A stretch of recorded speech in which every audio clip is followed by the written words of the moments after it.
C'est une impression étrange quand vous croyez qu'il y a quelqu'un, que vous levez les yeux et qu'il n'y a personne. Mais personne ne l'a jamais vu. C'est probablement le lieu le plus hanté que j'ai jamais fréquenté. En décembre 1971, les Kekkonen louent une demeure au nord de Cherryville. Mais une autre locataire s'invite dès leur arrivée pour s'occuper de leur bébé. Le CNE à Toronto est réputé pour la popularité de ses expositions. L'une d'elles, le CNE La Nuit Tombée, va bientôt intéresser des chasseurs de fantômes. À Chilliwack, en 1966, une toile peinte par Hattie Frederickson se métamorphose d'elle-même. Qui, la nuit venue, corrige le portrait de l'artiste? Conversation avec les fantômes à dossier mystère.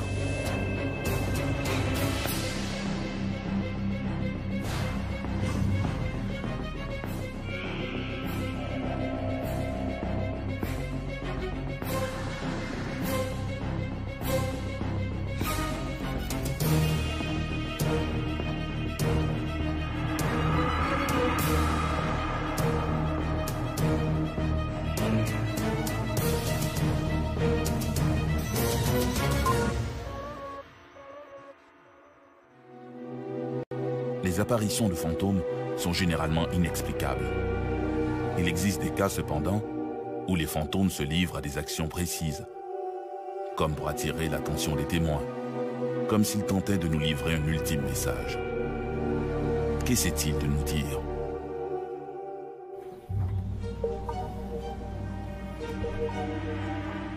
Les Kekkonen sont découragés. John réalise que l'entrée électrique a été vandalisée. La journée même, le couple a pris possession d'une ancienne maison de ferme isolée au nord de Cherryville, en Colombie-Britannique. Linda commence à regretter leur décision. La maison est dans un triste état et le couple a de très jeunes enfants. Comme elle tourne les yeux vers la fenêtre, Linda voit une jeune femme lui sourire.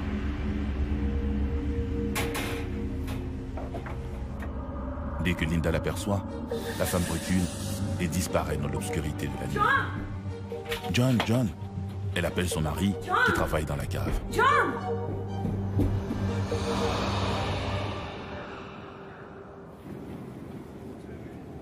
Fanal à la main, le couple se précipite à l'extérieur. Linda pense qu'une femme a eu un accident sur la route. Mais dehors, il n'y a personne. John fait réaliser à Linda que leur chambre est au deuxième et qu'il n'y a aucun balcon. Ce doit être un fantôme, plaisante-t-il. John Kekkonen n'a rien de Nostradamus. Pourtant, il a vu juste. En janvier 1950, une vague de froid s'abat sur la région de Vernon, dans la vallée de l'Okanagan. Le mercure chute à moins 28 degrés.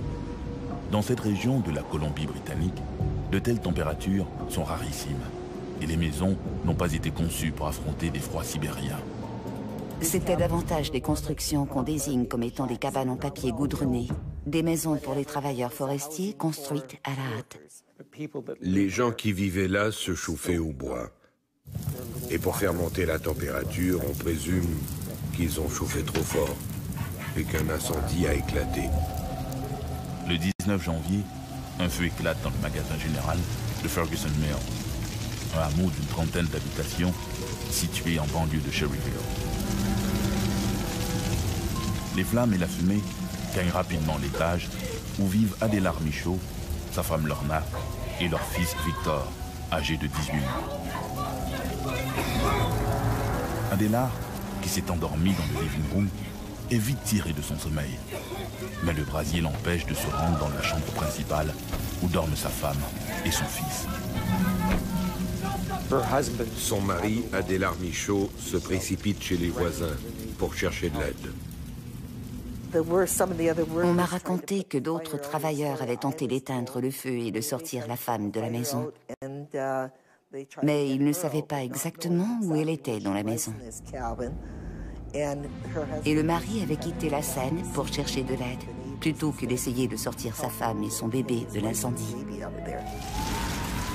Lorsque les sapeurs arrivent enfin, ils peuvent entendre les hurlements de Lorna, prise avec son fils, au milieu de cet enfant.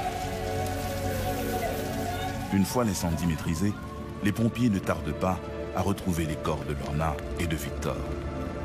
La mère tient encore contre elle son enfant, qui n'est plus qu'un pantin noirci et recroquevillé. Cette nuit-là, Lorna et son bébé ont péri dans l'incendie, de manière tragique. À l'automne de 1971, John et Linda Kekkonen louent une des anciennes maisons de Ferguson Mill. Jadis, celle-ci était en face du magasin général. Mais à présent, avec la disparition du village, elle se dresse seule, au milieu de nulle part, tout au bout d'une allée bordée d'arbres. Il y a très peu de maisons à louer dans cette région.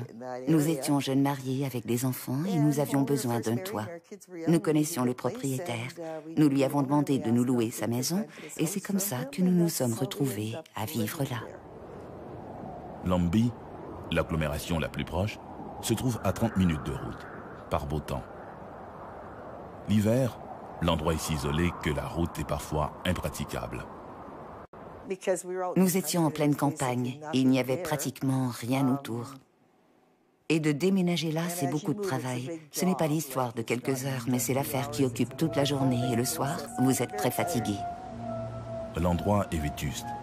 Les murs sont lézardés et la toiture a sérieusement besoin d'être colmatée.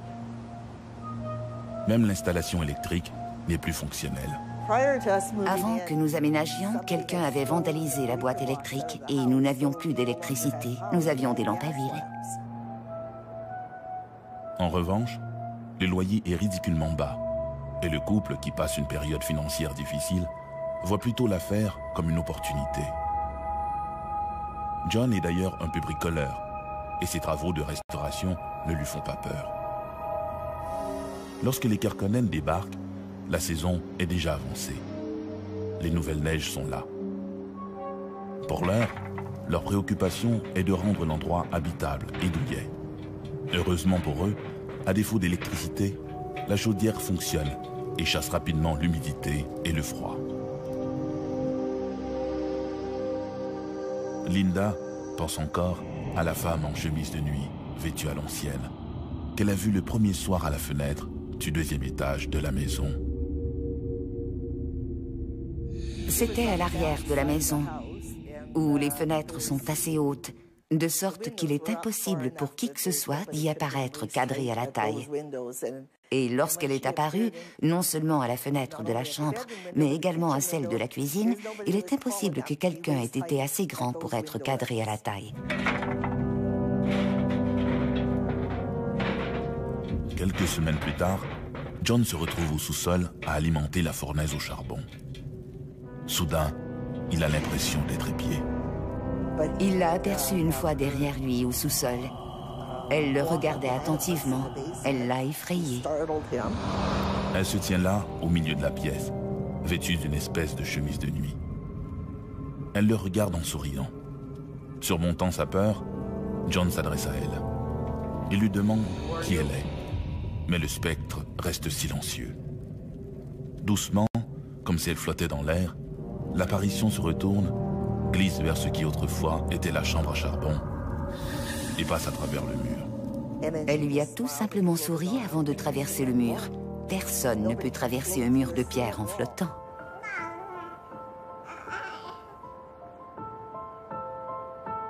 John remonte à l'étage.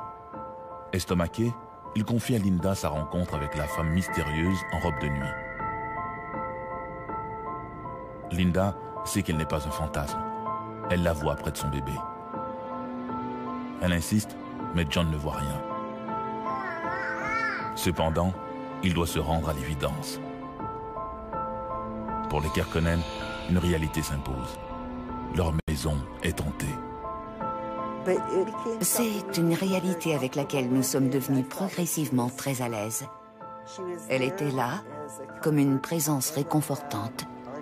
Quand notre fils était bébé, il était très malade à cette époque, et quand il pleurait, elle apparaissait. Elle ne se montrait pas toujours, mais nous sentions sa présence au bruit de ses pas sur le parquet. Et à l'occasion, elle se montrait. Souvent, ils entendent des bruits de pas dans les escaliers menant aux étages, ou encore dans la chambre des enfants, située au deuxième plancher. Partout où se trouve leur bébé, les Kerkonen ressentent une présence bienveillante. C'est comme si elle communiquait à sa façon. Quand le bébé pleurait, elle était là. Et elle me souriait toujours quand j'arrivais. Elle créait comme une atmosphère de confort.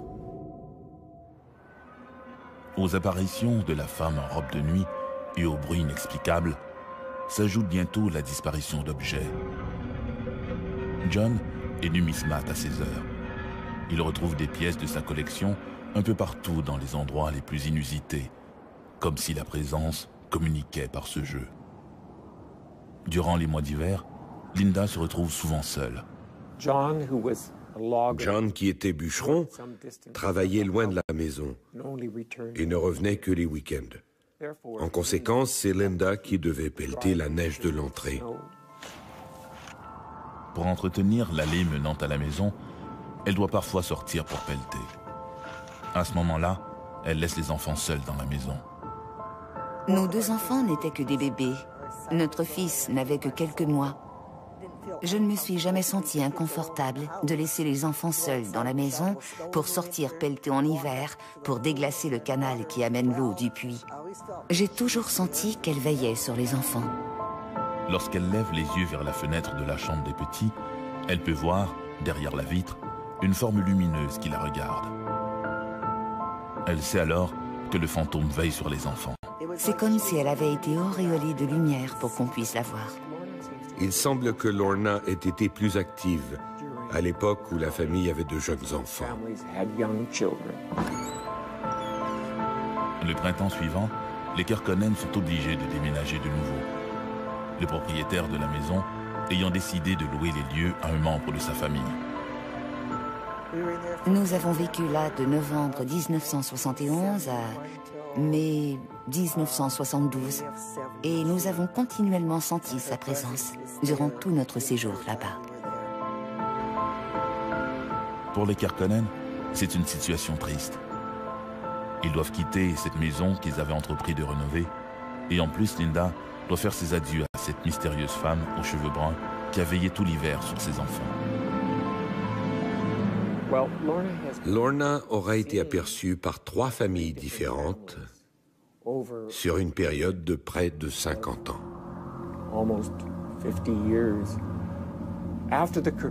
Après le départ des Kerkonen, la maison est restée vacante durant quelque temps. Puis, la maison a été revendue à John et Rita Northcott. Et naturellement, comme la grande majorité des gens, les Northcott n'étaient pas confortables avec la présence d'un fantôme dans leur maison. Au fil des ans, Lorna a veillé sur les enfants des locataires successifs de la grande demeure. Un jour, les apparitions ont cessé. Lorna a-t-elle jugé que son travail de nounou était enfin terminé?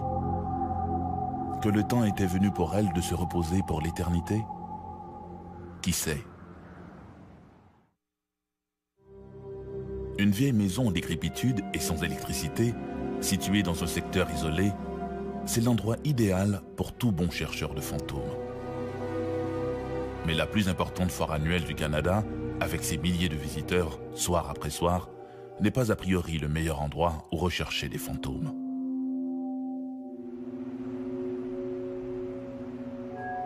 Le bâtiment des services généraux est désert à cette heure tardive.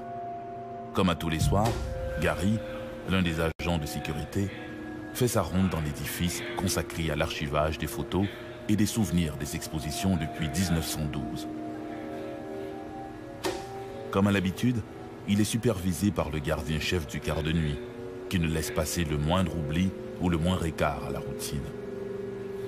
À chaque nuit, Gary s'en plaint directement et ouvertement à haute voix au gardien-chef, qui jamais ne lui répond et ne semble même pas l'entendre. Et c'est tout à fait normal. Le gardien de nuit qui l'accompagne dans sa ronde est mort voilà plus de 40 ans. Et à tous les soirs, Gary fait sa ronde, se parlant tout seul, brisant ainsi la monotonie de ces lieux chargés de souvenirs.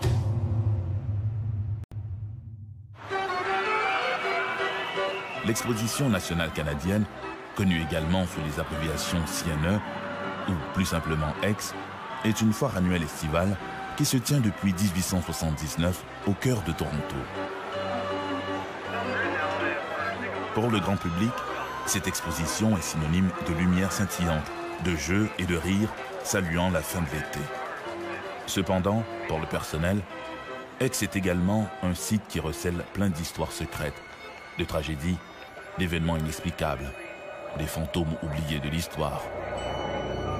L'Exposition nationale canadienne a été fondée en 1879, mais originellement, il s'agissait de l'Exposition industrielle de Toronto.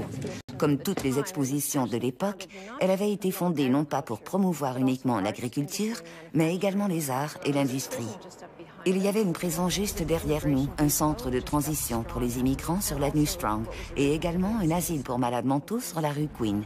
Chaque année, durant le CNE, nous organisons une exposition thématique. Et une année, nous nous sommes dit, pourquoi ne pas mettre un peu de piquant et parler des fantômes qui hantent le bâtiment? Car au fil des ans, les employés ont commencé à rapporter diverses histoires sur ce qu'ils avaient vécu dans les différents bâtiments. Et nous nous sommes dit que ça pourrait intéresser le public. Alors en 2009, nous avons mis sur pied le CNE la nuit tombée. Et à cette occasion, Richard Palmisano est venu voir l'exposition. J'ai été sidéré d'entendre des histoires en provenance d'autant de membres du personnel. Et c'est pourquoi j'ai approché la direction des archives, le service qui supervise les archives du Centre national des expositions et de la place des expositions de Toronto. Je lui ai demandé la permission de venir enquêter sur les fantômes. Et elle a accepté. Une première rencontre se tient donc au bâtiment des services généraux. Nous ne savons pas grand-chose sur le bâtiment des services généraux, en particulier sur les premières années. Il peut avoir servi à différents usages. On sait qu'Hydro l'a vendu au CNE en 1959 et que le CNE s'en est servi pour faire de l'entreposage et l'archivage. Dans le bâtiment des services généraux, Richard et Paul Palmisano s'affairent à installer leur équipement spécialisé à des endroits stratégiques susceptibles de générer quelques activités paranormales. Richard m'a contacté et il m'a annoncé que nous allions enquêter sur le bâtiment du CNE. Et j'ai répondu, waouh, c'est formidable. C'est le plus grand bâtiment sur lequel notre groupe ait jamais enquêté.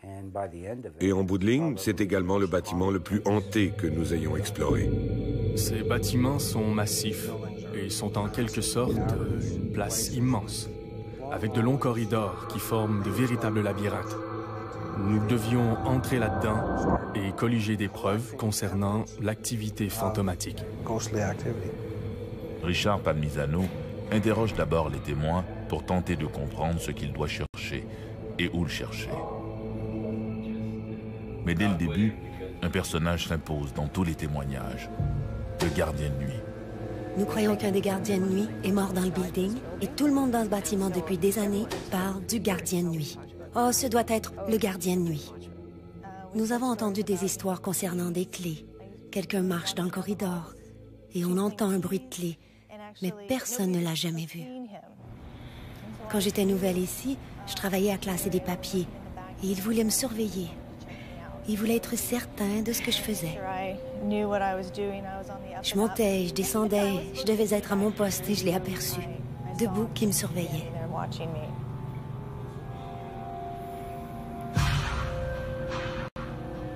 Ma réaction, lorsque j'ai vu le gardien de nuit, fut d'abord de lui lancer un bref coup d'œil avant de continuer ce que j'étais en train de faire. J'ai travaillé à mes papiers durant quelques secondes, puis je me suis retournée. Je n'ai pas eu peur. Je n'étais pas émotive ou rien de cela. J'ai arrêté ce que je faisais et je suis allée voir la directrice des archives pour lui demander si elle avait eu d'autres rapports concernant un monsieur ayant l'air d'un agent de sécurité.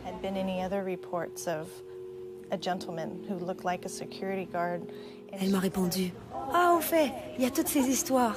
Il y en a qui entendent le gardien de nuit qui circule dans le corridor, agite des clés, vérifie les portes, mais personne ne l'a jamais vu. » Une chansonnette sifflait joyeusement, un bruit de clé. Les pas du gardien de nuit sont entendus dans pratiquement toutes les sections du bâtiment. Un autre personnage, plus intimidant, est également perçu par ces chuchotements un peu partout dans l'édifice. Le sentiment général associe cette présence au docteur Joseph Orlando Orr, qui a occupé le poste de directeur général des expositions de 1903 à 1917 et qui continue de superviser le personnel de l'au-delà. Joseph Orr, le directeur général, est toujours là. Il continue de travailler au planning de sa prochaine exposition. C'est un grand homme chauve, à l'allure distinguée. Richard Palmisano croit que certains chuchotements entendus par le personnel du CNE pourraient plutôt être ceux de Joseph Rosenthal, qui a connu une fin tragique dans le bâtiment. L'histoire de ce building remonte loin. C'était, je crois, en 1912. Un gentleman, Eli, partenaire de M. Rosenthal.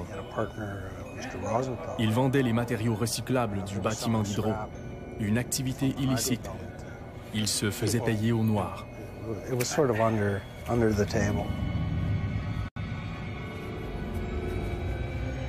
Cette rencontre d'affaires a vraiment horriblement mal tourné.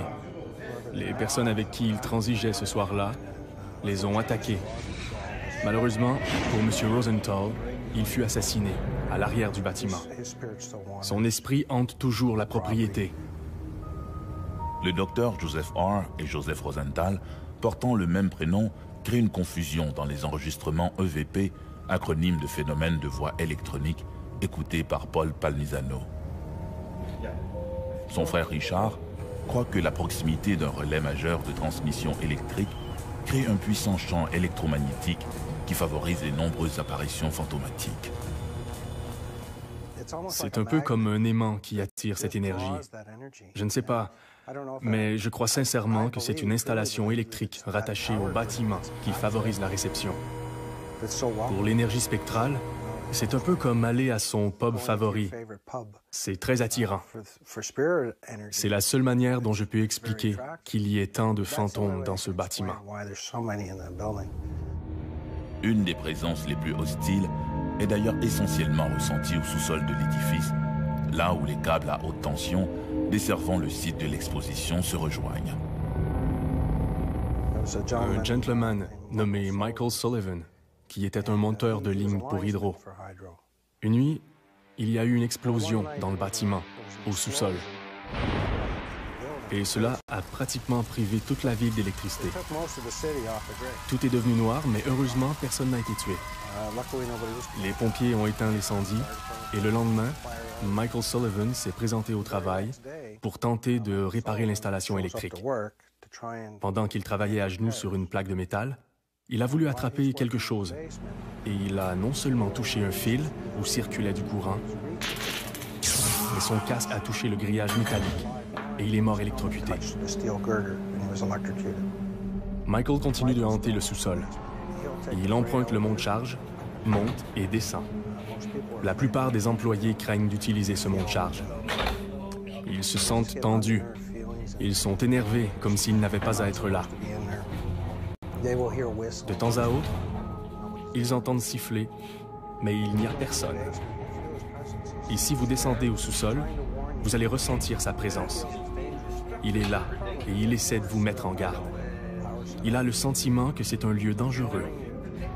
Et c'est probablement le cas, car c'est le centre électrique du bâtiment. Alors il vous prévient de vous tenir loin, de sortir de cette zone. Pendant que nous travaillons là, avec nos médiums, il s'est montré, un individu gravement brûlé. Et je crois que c'était pour nous envoyer ce message. C'est un endroit dangereux et vous devriez partir. Parce qu'il ne veut pas que cela arrive à qui que ce soit d'autre. Il est rageur aussi. Vous savez, il était jeune. Il allait se marier et bien sûr, tout cela a changé le jour où il est mort. Il n'a jamais pu réaliser ses rêves. Au bâtiment des services généraux, plusieurs employés ont eu droit, à au moins une occasion, à un comité d'accueil inusité. Il y a plus de 20 ans, lorsque j'ai commencé à travailler ici, ce que j'entendais le plus souvent quand j'étais seule dans mon bureau, parce que je travaillais souvent tard le soir, c'était des bruits de meubles qui bougeaient dans le corridor, où il y avait un grand bruit, comme si une armoire tombait. Je me précipitais pour voir ce qui était tombé ou ce qui avait bougé, mais tout était en place, ce qui est apparemment assez assez caractéristique des lieux hantés où on entend de grands bangs et des bruits d'objets qui tombent. C'est exactement ce que nous avons l'habitude de vivre. Un soir où je travaillais tard pour préparer l'exposition du CNE, j'ai remarqué un bruit au bout du corridor. Alors je suis allé jeter un coup d'œil dans le couloir et j'ai aperçu une silhouette fugitive qui ressemblait à un agent de sécurité. Il marchait dans le corridor et rendu au bout du corridor, il a tourné et a traversé la porte. C'est la dernière fois que je l'ai vu. Mais j'ai également fait l'expérience de diverses impressions. Quelqu'un qui vous regarde, quelqu'un qui vous surveille. Différents trucs comme ça au fil des années. Vous savez, c'est une impression étrange. Quand vous croyez qu'il y a quelqu'un, que vous levez les yeux et qu'il n'y a personne. C'est une petite toilette au 3e étage. J'aime bien y aller parce qu'il y a des gens avec qui je ne souhaite pas partager le même cabinet. Alors j'ai ma routine, je monte, je vérifie s'il y a quelqu'un. Il n'y a qu'une seule porte pour entrer et sortir. Alors j'y vais, je vérifie qu'il n'y a personne et j'entre pour faire mon affaire. J'entre dans une des cabines, conscient que la seule entrée possible est à gauche. Il n'y a pas de porte du côté droit et la cabine est à peu près au centre de la pièce. Je savais que j'étais seul parce que, comme je l'ai dit, je suis très maniaque en cette matière. Alors je suis assis là, au milieu, quand soudainement j'entends des bruits de pas en provenance de l'autre côté, là où sont les urinoirs. Il n'y a pas de porte là. Et je sais qu'il n'y avait personne en train d'uriner ou d'utiliser la cabine voisine de la mienne. Alors je me suis demandé, comment cette personne s'est-elle rendue là? Ensuite, il a marché, comme s'il voulait sortir des toilettes. Et comme je l'ai dit, ces toilettes sont assez exiguës, alors vous pouvez voir les pieds sous la porte. Mais je n'ai pas vu de pieds. J'ai entendu les pieds. J'ai aperçu une ombre qui passait devant ma cabine et qui sortait. Et c'était ça. J'ai eu un frisson. Et c'est à ce moment que les fusibles ont sauté. Devant un tribunal, quelqu'un dirait aux 12 jurés « Je l'ai vu » et l'accusé se retrouverait en prison. Mais si cette même personne disait « 12 personnes ont vu le même fantôme », tous diraient « Ils hallucinent ». Devant faire des heures supplémentaires tard le soir, une nouvelle employée, inquiétée par toutes ces rumeurs de fantômes, se rassure car ce soir-là, par chance, elle entend les échos d'une fête qui se déroule à l'étage supérieur. Elle décide de se joindre au groupe de fêtards. Je marchais le long du corridor et je suis arrivée à un point où j'entendais qu'il y avait une fête en cours. J'entendais des éclats de rire d'hommes et de femmes, les verres qui s'entrechoquaient. Je pouvais presque entendre le cliquetis des glaçons dans les verres. Mais dès qu'elle arrive enfin dans la pièce d'où proviennent les rires et la musique, tout s'arrête subitement. Pas de musique, pas d'invités, qu'une vaste pièce déserte. Tous ces invités ont dû quitter la fête. Il y a probablement un demi-siècle. À chaque fois que je mène une enquête, j'implique un maximum de témoins. Alors ils racontent leur histoire, des histoires que je crois plus importantes que celles que moi je vous raconte. En 1949, il y avait un bateau dans le port de Toronto et pendant qu'il était amarré, un incendie a éclaté à bord et près de 100 personnes ont trouvé la mort. Comme la morgue était débordée par le nombre de victimes, on a amené plusieurs corps sur le site du CNE, dans le bâtiment dédié à l'agriculture pour en faire une morgue temporaire. Ils ont donc posé les corps là, que les familles sont venues des États-Unis et du Canada pour identifier les corps. Un des enregistrements EVP était si faible que mon frère a mis des jours à comprendre ce qu'il essayait de dire. Parce que l'accent était tellement prononcé. Il s'agissait d'un homme et d'une femme en train de discuter.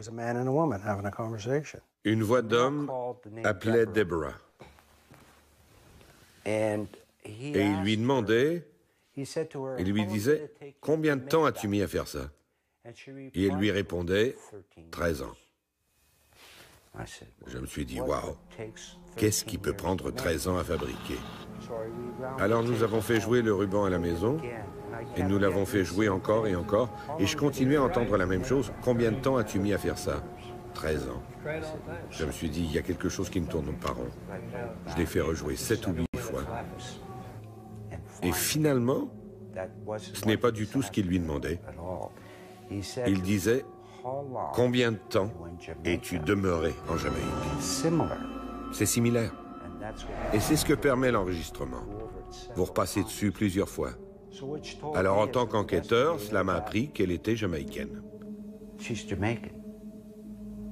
Ensuite, je me suis dit, et je l'ai dit à Richard, qu'est-ce qu'une personne d'origine jamaïcaine fait dans ce bâtiment? C'est un bâtiment d'Hydro Ontario. Ensuite, j'ai repensé au bateau qui avait pris feu.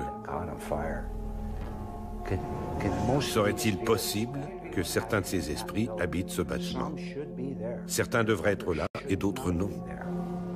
D'autres présences ont été rapportées sporadiquement, à des endroits bien précis, mais les descriptions varient tellement que Richard et Paul Palmisano ont de la difficulté à comprendre tous ces phénomènes.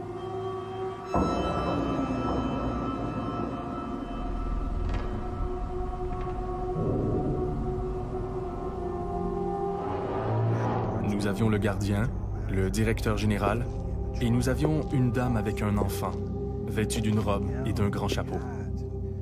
Il y avait d'autres spectres qui chuchotaient ensemble. Notre premier enregistrement EVP était celui d'un fantôme mâle qui appelait un prénom. Et Danny répondait au fantôme en faisant des bruits,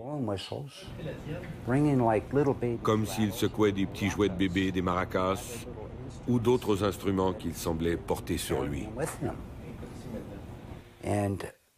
J'ai appelé Richard et je lui ai dit, je ne crois pas que Danny puisse parler. Je crois qu'il est muet. Parce qu'à chaque fois qu'un autre fantôme mâle l'interpelle, il fait jouer tous ces petits instruments. Cette nuit-là, nous avons eu un aboiement de petits chiens, très près de la caméra, un aboiement de petits chiens. Nous avons également fait appel à un voyant. Il est venu aux archives et nous a donné certaines informations. Puis il nous a demandé, qui est ce petit elfe aux cheveux rouges? Elfe aux cheveux rouges. J'ai simplement gardé ça en mémoire. 13 mois s'écoulent et Paul Palmisano ne comprend toujours pas ce qu'est Danny. Lors de la dernière séance d'enregistrement de ces échos de l'au-delà, les EVP, il entend Danny marcher pour la première fois. J'ai entendu marcher plusieurs fantômes. Et habituellement, les talons touchent le sol en premier. Mais dans le cas de Danny, la pointe de sa chaussure touchait le sol en premier. Un après l'autre, gauche, droite, en produisant un claquement. Très inhabituel, très étrange, comme si Danny se dandinait d'un côté à l'autre. Nous avons ramassé notre équipement et sommes rentrés à la maison. Et cette nuit-là, une lumière s'est allumée dans mon crâne. Le lendemain, j'ai dit, je m'en vais à la bibliothèque. J'ai dit à la bibliothécaire, je vais avoir des livres sur un certain sujet. Elle m'a trouvé les livres et je les ai parcourus. Puis, sans aucun doute dans mon esprit, j'ai appelé Richard et je lui ai dit, il faut qu'on se rencontre. Je crois que je sais qui était Danny dans la vie.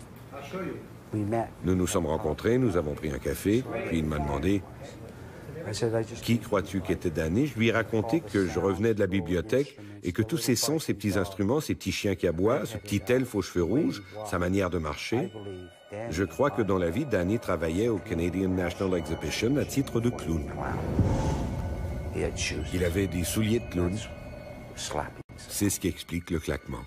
En feuilletant les bouquins de la bibliothèque, où j'avais demandé à la bibliothécaire de me fournir des œuvres sur les clowns, il y avait une petite personne habillée en clown, et il avait un sifflet. Il y a un lien entre le passé et le présent. Vous avez des gens qui cultivent la mémoire, qui prennent tous ces événements, tous ces souvenirs, et qui les classent dans des boîtes, les posent sur des étagères, les exposent. Ils écrivent sur le sujet. À la fin, ils travaillent à garder tous ces souvenirs vivants, et c'est ce qui attire les esprits vers eux. Alors, il est très possible que certains de ces esprits qui sont attirés par ce bâtiment aient des liens très étroits avec ce qui est entreposé ici. Peut-être qu'une famille a fait don d'une collection, et peut-être que les esprits en faisaient partie. Même si ce n'est pas leur maison, ils sont attirés là. Quand ils montent une exposition, c'est tellement attirant. Où voulez-vous qu'ils aillent? Et ce ne sera pas différent lorsque vous serez mort, je crois. Ça attire. Ça vous dit, « Hey, viens voir ça. Nous sommes heureux. Nous passons un bon moment. Allez, viens. » C'est la curiosité qui les attire là. Et ils ne veulent plus partir. Alors qui sait, nous sommes peut-être le port dans la tempête qui attire les esprits naufragés. D'une manière comme de l'autre, ce sont les témoins silencieux de l'histoire qui ont fait qui nous sommes.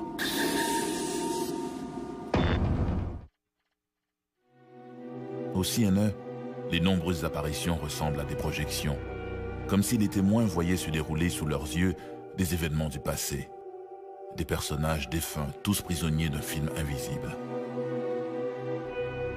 S'agit-il alors de revenants?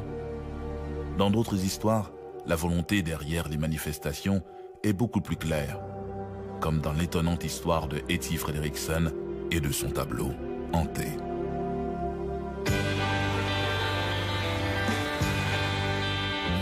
Chilliwack se trouve à 1 heure de route à l'est de Vancouver, en Colombie-Britannique. En 1965, Douglas et Etty Frederiksen se portent acquéreurs d'une imposante résidence sur William Street, l'une des principales artères de la ville. La maison, qui compte 12 pièces, est l'endroit rêvé pour les Frederiksen et leurs 5 enfants. Etty, qui fait de la peinture et de la sculpture, pourra même s'y aménager un atelier. Hattie était complètement subjuguée par cette maison, même avant de l'acheter. C'était une maison coloniale hollandaise avec une tourelle octogonale qui semblait provenir directement d'un plateau de film d'horreur. Au départ, elle n'était pas hantée. Quand ils ont aménagé, tout était normal. Et au cours des premiers mois, elle a commencé à peindre. Vers le mois de mai, elle a commencé à entendre des bruits à l'étage.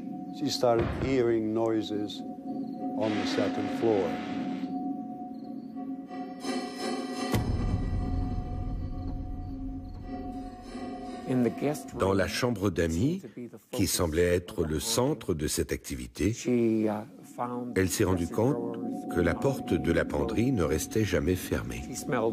Il y avait une odeur de parfum qui flottait dans la pièce. Le lit semblait avoir une personnalité et bougeait dans la pièce comme s'il cherchait une position plus confortable.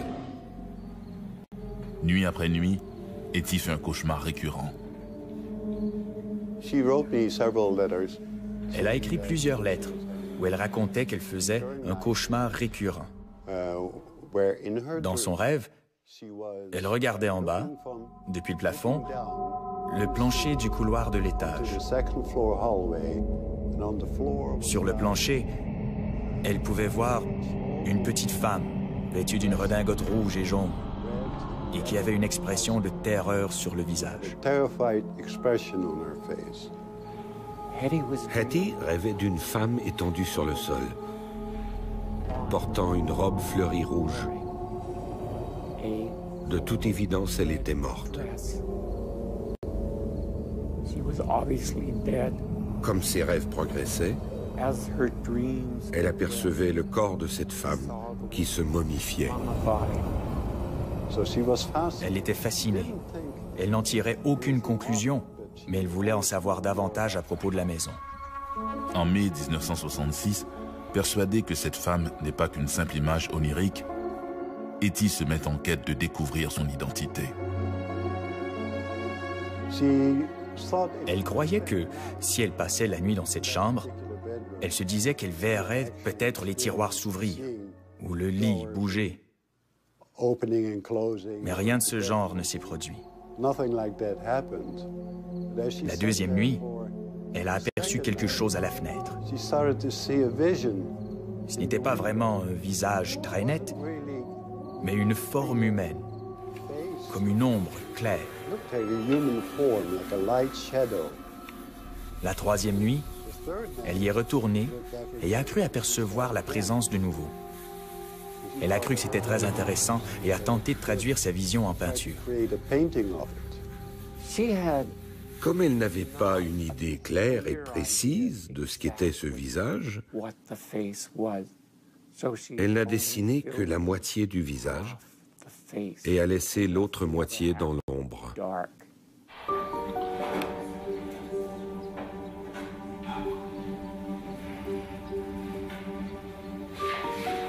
Etty peint, au sommet de la forme blanche, une figure dont une moitié se trouve dans l'ombre, donc sans trait. Pour l'autre moitié, elle lui donne les traits de la femme de ses cauchemars, la dame en rouge. Quelques jours plus tard, l'artiste remarque que les traits de son inconnue se sont modifiés d'eux-mêmes. Au bout d'environ une semaine, la peinture a commencé à changer. Au départ, elle avait commencé par peindre une forme, la forme très floue d'une femme qui semblait maintenant se transformer en homme. Persuadée que des âmes errantes cherchent à communiquer avec elle, Etty entreprend de fouiller l'histoire de la maison. Alors elle s'est mise à faire des recherches. Elle s'est rendue à la bibliothèque, a parlé avec les anciens propriétaires de la maison, ce qui lui a appris qu'à une certaine époque, quelqu'un, un homme, s'était suicidé à l'arrière de la maison. Cela n'expliquait pas la présence de la femme, mais on lui avait raconté une autre histoire concernant une femme assassinée et emprisonnée dans la structure de la cheminée. Toutefois, cela n'avait jamais été confirmé.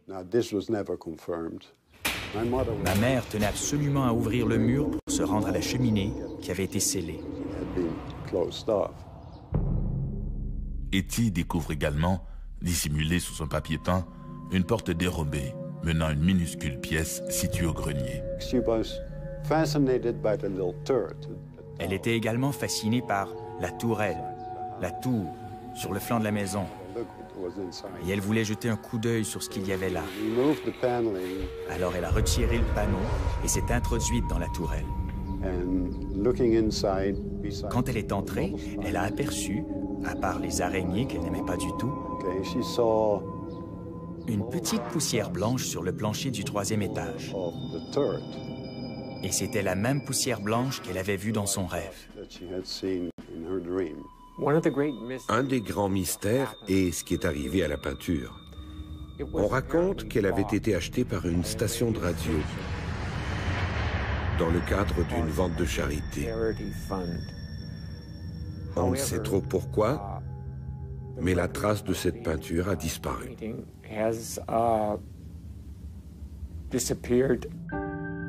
Au fil des mois, l'affaire prend de telles proportions que, en 1972, la résidence est vendue. Au cours des années qui suivent, Etty Frederiksen se consacre à son art de la peinture, ne commentant qu'en de rares occasions l'affaire de la toile hantée. Elle meurt en 1994. Etty n'était pas du genre à croire aux fantômes et aux maisons hantées. Les portraits hantés sont assez fréquents dans les récits fantomatiques. Mais ici, nous avons une toile qui se transforme. Non pas d'un simple détail dans son aspect physique, mais qui passe de femelle à mâle. Une moustache apparaît, puis une barbe. C'est l'une des histoires les plus étranges que j'ai jamais entendues. La maison de la rue William, on pourrait à proprement parler la nommer Maison des cauchemars. Qui était l'homme de la peinture? Qui était la dame en rouge? Pourquoi une pièce de la maison avait-elle été murée? Le mystère n'a jamais été résolu. Ces revenants qui se manifestent, d'où reviennent-ils? Que veulent-ils? Nombreux sont les chercheurs qui refusent d'évoquer l'esprit des défunts pour toute explication. Mais à ce jeu des spéculations, les certitudes sont rares.